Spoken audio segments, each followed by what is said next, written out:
au moment où nous parlons, il n'y a pas de pénurie de pétrole sur le marché mondial. C'est ça. Mais, comme cela vient d'être rappelé, sur des marchés, comme le marché pétrolier, les opérateurs, qu'on appelle les traders, ne regardent pas seulement la situation actuelle.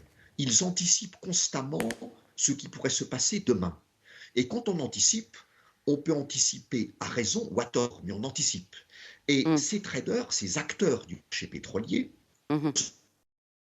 soit à Londres, à New York, à Singapour, etc., estiment que vu la guerre en Ukraine, il est très possible qu'il y ait une pénurie pétrolière demain qui n'existe pas aujourd'hui. Et donc, évidemment, cela contribue à pousser les prix à la hausse. Mais effectivement, au moment où nous parlons, il n'y a pas de déséquilibre physique entre l'offre et la demande mondiale de pétrole, mais on ne peut pas dire que ça n'arrivera pas demain, ce qui alimente bien sûr la flambée des prix. Et un mot peut-être sur l'Iran, qui Mm. a été évoqué également, parce que c'est un élément important d'équation pétrolière. L'Iran, cela dépend bien sûr d'un accord sur le programme nucléaire de ce pays, et principalement d'un accord Iran-États-Unis dans les négociations de Vienne en Autriche. Mm.